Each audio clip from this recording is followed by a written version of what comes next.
En fait, il est toujours très important de savoir dans quel monde je respire. Si je vous disais, comme je vous disais tout de suite, si je suis concentré uniquement sur l'identification au moi mortel, je vais respirer dans le monde de mes émotions, etc. Si par contre, je commence à aller vers des pensées supérieures, je vais respirer dans d'autres mondes. Par exemple, encore une fois, je prends cet exemple d'un film, parce que c'est vrai que on a tous regardé des films, et puis dans la vie des hommes, avec la télé, pour ceux qui ont la télé, ou qui regardent Internet, etc., ou qui regardent des films, eh ben, on peut vraiment observer des changements à l'intérieur de nous, juste par des influences extérieures comme ça. C'est très très flagrant, parce que dans un film, vous avez une magie. C'est une magie utilisée par le monde des hommes, inconsciemment souvent, mais c'est vraiment une puissante magie. Quand on regarde un film, vous avez la musique, vous savez, qui agit, qui crée une influence. Vous avez peut-être fait ça un jour. Moi, je le fais souvent avec ma fille. On a un film, puis il y a un passage qui fait peur. Mais vraiment, en fait, il se passe rien.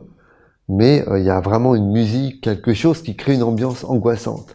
Alors ma fille est là, je dis, on va couper, on coupe la musique, on coupe le son. Et puis là, en fait, on voit quelqu'un qui avance dans une pièce, qui marche. Voilà. Et il y a plus de problème. Et par contre, si on remet la musique et puis que toute l'ambiance angoissante avec le son, etc., là, on sent une sphère d'influence qui vient vers nous, et c'est dans l'eau et dans l'air. C'est-à-dire, ça va induire des états d'âme, des émotions, même des vertus ou des contre-vertus. Ça va induire des pensées, parce qu'on va faire une association.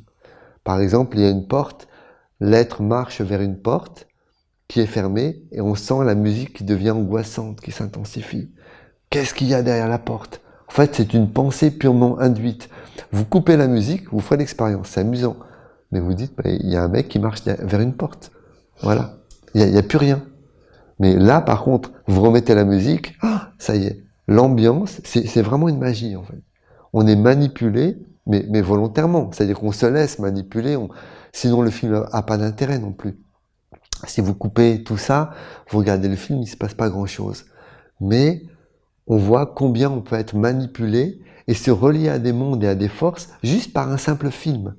C'est-à-dire que quand je regarde un film, je vais respirer dans ma pensée dans des mondes.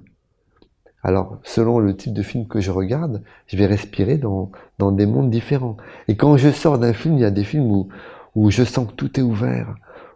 C'était super, c'est inspirant, etc. Et puis après, il y en a d'autres, je sors, je suis dans une bulle de vraiment de particulière, dans un monde, et je respire dans un monde. Je vous parle d'un film, mais ça peut être tout dans la vie, hein. Un livre que j'ai lu, une musique que j'ai écoutée.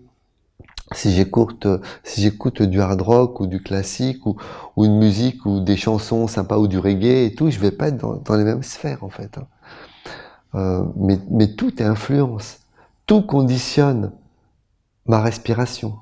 Si je respire dans un océan de pureté et de lumière, et dans des mondes supérieurs, si je respire dans un monde de Raphaël, dans les mondes de l'âme immortelle, ou si je respire vraiment dans un monde étriqué, enfermant. Et ça, je vous invite, et je nous invite parce que je fais moi aussi l'expérience souvent de voir dans quel monde je respire.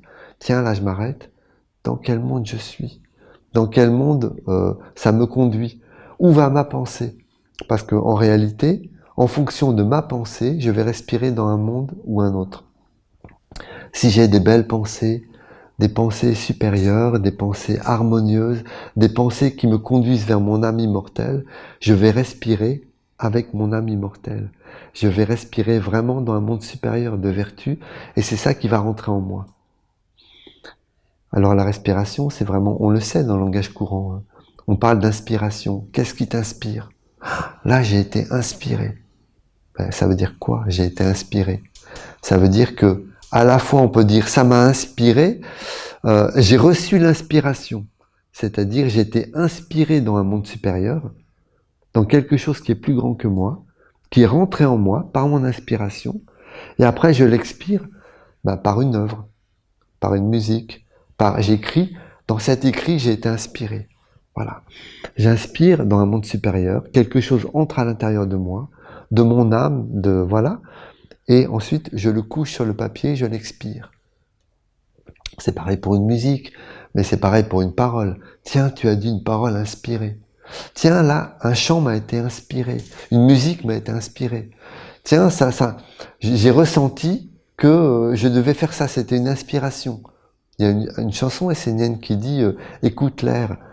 Je sais plus le chant, mais écoute l'air, qu'est-ce qu'il te dit? Voilà. Qu'est-ce qui m'inspire? Qu'est-ce qui rentre en moi?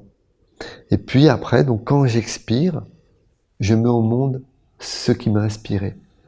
Et ça va plus loin que ça, parce qu'on dit aussi j'ai été inspiré.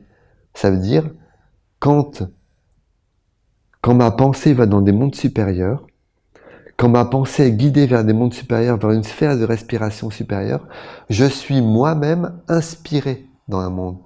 C'est-à-dire qu'un monde supérieur, même un ange, m'inspire, comme si j'étais l'air. Et comme il m'inspire, j'entre dans son monde, j'entre dans son corps.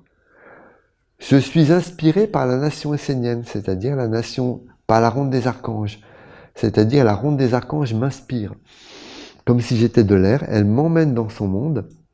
Là, je m'emplis de vibrations sacrées, je m'emplis de quelque chose de pur, de mon âme, d'un monde supérieur. Et ensuite, à l'expiration, ça y est. Maintenant, je parle, j'agis, je crée, je fais des œuvres. C'est l'inspiration que j'ai reçue. C'est là où j'ai été inspiré et donc ensemencé dans un monde. Ensuite, j'expire, je mets au monde les semences que j'ai reçues. C'est tout le...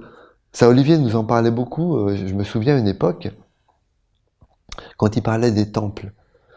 On parle de l'atmosphère du temple. C'est vraiment lié à Raphaël. L'atmosphère sacrée du temple. J'entre dans un temple et je vais respirer dans un monde supérieur. Et il disait, vous comprenez que beaucoup de prêtres pensent que... dans la prêtrise, vous avez tendance à penser, il disait ça, Olivier, que le travail, c'est dans les temples. Mais il disait, mais non. Quand vous allez dans un temple, c'est une partie du travail.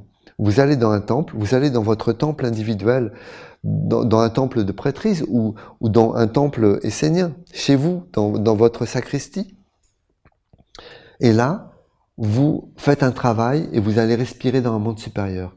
Quand tu médites, c'est pareil. Tu vas respirer dans un monde supérieur. Tu t'unis à des mondes supérieurs, le corps disparaît progressivement, et là, tu t'élargis. Et à ce moment-là, si tu ne bouges pas pendant 20 minutes, tu te poses, et là, tu peux commencer à respirer plus large que le corps. Et tu vois qu'en fait, tu peux respirer dans un monde infini, immortel, éternel, où il n'y a plus ton corps qui te dicte qui tu es et ce que tu dois faire, mais tu es dans un monde supérieur qui est éternel. Tu commences à toucher à ton âme, à respirer avec ton âme.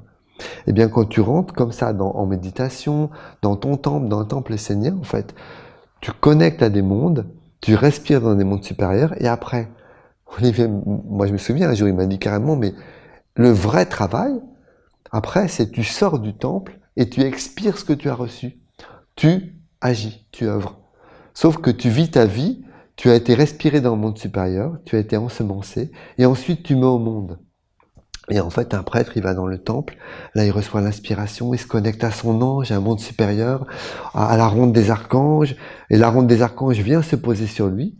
Après, il sort du temple, et puis là, le travail concret commence, il met au monde l'ange, il met au monde les vertus. Il parle, c'est l'ange qui parle.